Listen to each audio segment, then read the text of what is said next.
علیمہ خان اس وقت عدالت سے باہر آ رہی ہیں۔ عمران خان نے علیمہ خان کو کیا پیغام بھیجا ہے؟ کہ عمران خان نے آپ کو روکا ہے کہ کسی بھی سیاسی ایکٹیویٹی کے اندر شامل نہ ہو، اور یہ پارٹی کا کام ہے، میری فیملی کا کام نہیں ہے۔ میری بہنیں جو ہیں وہ غیر سیاسی ہیں۔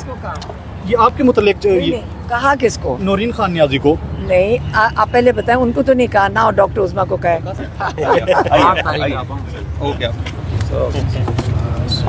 سپریم کورٹ میں ججز صاحب نے پوچھے، ایک امید آ گئی کہ ججز اس وقت، اور یہ آپ کہیں گے کہ ہم باعث ہو رہے ہیں، نہیں، جو بھی پروسیڈنگز کورٹ میں سن رہے تھے، جج صاحب نے ایک پوائنٹ پہ یہ پوچھا کہ انہوں نے کہا کہ ملاقاتیں اس لیے بند ہوئی ہیں کیونکہ یہ جیل قانون کے خلاف ورزی انہوں نے کی تھی۔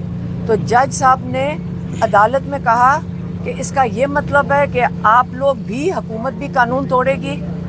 انہوں نے 2 دفعہ یہ پوچھا، اور ہمیں اسے حوصلہ ہوا کہ صحیح ہے، قانون تو حکومت نہیں توڑ سکتی، کوئی بھی انسان نہیں توڑ سکتا۔ حکومت کے پاس تو یہ کارڈ نہیں ہے کہ جس وقت چاہے وہ قانون توڑ دیں۔ اور ہمیں کہا گیا عدالت میں کہ آپ نے کوئی بات باہر نہیں آ کے کرنی، جو بھی میڈیکل رپورٹ ہوگی باہر پبلک نہیں ہوگی، ہم باہر بات نہیں کر سکیں گے۔ اور ہم نے اتنے محتاط ہو کر ہم کوشش کر رہے ہیں کہ کوئی بات ہی نہ کریں اس پہ۔ اس سے زیادہ ہم کیا کر سکتے ہیں؟ جب منہ بند کرتے ہیں، بولتے نہیں ہیں، تو پھر آپ پوچھتے ہیں کہ بول کیوں نہیں رہے؟ جب آپ میڈیا والے پوچھتے ہیں، جب ہم تو ابھی بھی ان کے احکامات کی، سپریم کورٹ کے احکامات کی وہ اس کو کمپلائنس کر رہے ہیں۔ میری بہن نے اور ڈاکٹر فیصل نے صرف وہ آ کے بات بتائی جو ان کے ساتھ ہوئی۔ انہوں نے تو واقعہ بیان کیا جب ان سے دھوکہ دیا گیا اس حکومت سے، جب دھوکہ دیا انہوں نے آ کے ان واقعات کا بیان دیا ہے، کیونکہ ان کے ساتھ جو کوئی سوچ بھی نہیں سکتا تھا کہ اتنا بلیٹنٹلی 3 رکنی بینچ کا سپریم کورٹ کا آرڈر کے اوپر نان کمپلائنس ہوئے گی اور اس طرح وہ ہوا میں اڑا دیں گے۔ تو اب آپ بتائیں کہ ہمارے پاس تو سپریم کورٹ کے پاس ہی واپس جائیں گے نا۔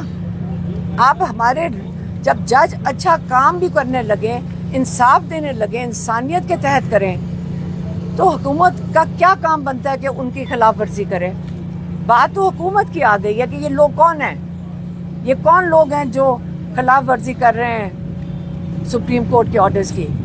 اور ہم ابھی، میں اڈیالہ ہی جا رہی ہوں، اب دیکھتے ہیں کہ حالانکہ عدالت نے، سپریم کورٹ نے کہا کہ فیملی کی ملاقات کروائی جائے، ویکلی جو ہماری ملاقاتیں وہ کروائی جائیں۔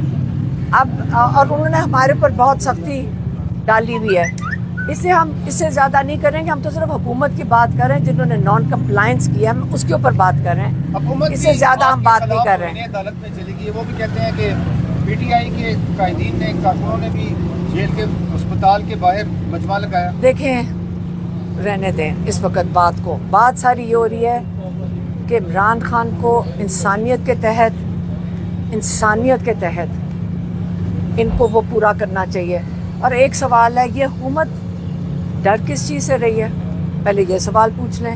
آپ حکومت سے جا کے پوچھیں کہ آپ کیوں اتنے خوف زدہ ہیں کہ ایک انسان کے ساتھ اتنا ظلم کر رہے ہیں، یا آپ عمران خان کے ساتھ کیا کر رہے ہیں؟ یہ حکومت کا کام ہے، آپ حکومت سے پوچھیں۔ غلام صفر خان بھی بول پڑے ہیں کہ 8 ماہ سے انہیں قیدے اس میں تنہائی میں رکھا گیا، کنڈیم کیا گیا، ایسے لوگ بھی اب واپس آنا شروع ہو گئے۔ دیکھیں، بات یہ نہیں ہے، بات یہ ہے کہ اتنا ظلم ہو رہا ہے کہ دنیا میں، آپ کو پتہ ہے نا، دنیا کے مشہور ایکس کرکٹرز، کیپٹنز، انہوں نے خط لکھ دیا ہے، مطلب وہ تک دنیا دیکھ رہی ہے۔ آپ یہ بھول جائیں، آپ دیکھیں کہ پوری دنیا دیکھ رہی ہے۔ جب ان کی خبر آئی کہ ہاسپٹل جا رہے ہیں تو کئی 80 ملکوں نے اس کی بریکنگ نیوز دی تھی، 80 ملکوں نے، ٹھیک ہے؟ اور پھر جب نہیں لے کے جائیں گے تو وہی بریکنگ نیوز 80 ملک نہیں دیں گے۔ آپ سوچ لیں کہ اپنے ملک کی آپ کتنی بےزتی کروا رہے ہیں۔ اس سے میں زیادہ نہیں بول سکتی، پھر کچھ کہہ دوں گی۔ کورٹ کی جانب سے ہر منگل کو بانی پی ٹی آئی سے ان کی بہنوں کی یا خاندان کے لوگوں کی ملاقات کروانے کا حکم جاری کیا گیا۔ ایک دوسرا سپریم کورٹ کے جو حکم جاری کیا گیا تھا کہ شفا اسپتال میں منتقل نہ کریں، وہ توہین عدالت والا معاملہ آپ سپریم کورٹ میں لے گئے, اس کی پٹیشن آج اس کا نمبر لگ گیا ہے, کیا آج ملاقات ہو سکتی ہے کسی ایک بہن کی جیل میں, اور پٹیشن کے حوالے سے کیا کہیں گے؟ دیکھیے پہلے پٹیشن کی بات کر لیتے ہیں. آنریبل سپریم کورٹ کا حکم تھا کہ عمران خان صاحب کو اڈیالہ جیل سے الشفا انٹرنیشنل ہاسپٹل میں لے جایا جائے, وہاں پہ ان کا ایگزامینیشن اور ٹریٹمنٹ ہو, نہیں کیا گیا. سیکنڈ ڈائریکشن یہ تھی کہ عمران خان صاحب کو شفا انٹرنیشنل ہاسپٹل میں 16 سپٹمبر تک کنٹینیولی رکھا جائے, نہیں کیا گیا. تیسری ڈائریکشن تھی کہ ایک میڈیکل بورڈ بنایا جائے جس میں عمران خان صاحب کے ذاتی معالج ڈاکٹر فیصل سلطان ہوں گے, ان کی بہن ڈاکٹر عظمیٰ ہوں گی, اور شفا انٹرنیشنل کے ہاسپٹل کے ڈاکٹرز ہوں گے, نہیں کیا گیا. اگلی ڈائریکشن یہ تھی کہ شفا انٹرنیشنل ہاسپٹل میں لے جا کے عمران خان صاحب کی ویکلی ٹوائس ان کے بیٹوں سے بات کرائی جائے, نہیں کرائے گی. پھر آگے جج صاحب نے یہ ڈائریکشن دی آنریبل سپریم کورٹ نے کہ شفا انٹرنیشنل میں اور پھر عمران خان صاحب کی فیملی سے, بہنوں سے ملاقات کرائی جائے, نہیں کرائی گئی, سوائے ایک بہن کی ملاقات کرائی گئی, نورین آپا کی. تو میں یہ سمجھتا ہوں کہ آنریبل سپریم کورٹ کے حکم کی جو سی ہے وہ وائلیشن کی گئی. اور یہ وائلیشن کس بابت کی گئی؟ جب دیکھیے آنریبل سپریم کورٹ کے آرڈر کی جو سب سے اہم بات تھی وہ کیا تھی, وہ یہ تھی کہ 48 آورز میں عمران خان صاحب کو شفا انٹرنیشنل لے جایا جائے. اور یہ کنسرن شو کرتی ہے آنریبل سپریم کورٹ کی اس رپورٹ پہ جو رپورٹ اپنی گورنمنٹ کی طرف سے آئی ہے کہ عمران خان صاحب کی صحت درست ٹھیک نہیں ہے. اور یہ بات اب علادہ ہے کہ جب خان صاحب اکتوبر میں میری ملاقات ہوئی یا نومبر میں ان کی بہن کی ملاقات ہوئی, خان صاحب بالکل ٹھیک تھے. بعد ازاں کون سے ایسے حالات تھے جس میں خان صاحب کی صحت خراب ہوئی؟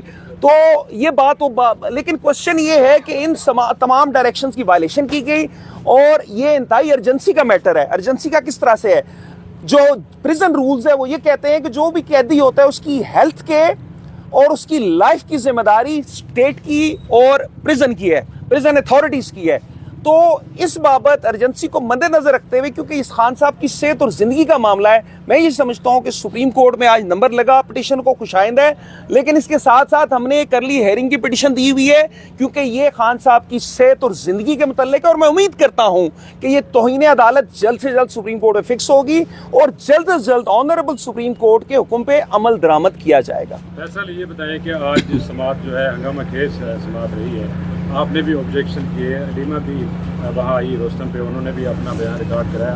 علیمہ خان سے متعلق جو پروسیکیوشن نے سوالات اٹھائے ہیں ان کی جائیداد سے متعلق, آپ سمجھتے ہیں ان کی کوئی ریلیونس ہے اس کیس میں؟ میں یہ عرض کروں گا کہ ٹوٹلی ریلیونٹ ہے, اور یہ تو سکینڈلس چیزیں ہیں جن کا کوئی سرے سے وجود ہی نہیں ہے, حقائق کے منافی ہے. علیمہ خان نے روسٹم پہ آ کے ان بے بنیاد الزامات کو رد کیا. دیکھیں سوال یہ ہے کہ فتح اللہ برقی ڈیفنس وٹنس کی جب جرا چل رہی ہے تو حلیمہ خان کے متعلق یا ان کی ذات کے متعلق یا ان کے کسی پرانے کیس کے متعلق جو سپریم کورٹ میں اس کو مس انٹرپریٹ کر کے اس کی غلط تشریح کر کے کیسے سوال کیا جا سکتا ہے؟ اور میں یہاں پہ یہ بھی عرض کرنا چاہوں کہ جو بات کی گئی وہ حقائق کے منافی ہے, اس کا قطعاً فیکٹ سے کوئی تعلق نہیں ہے.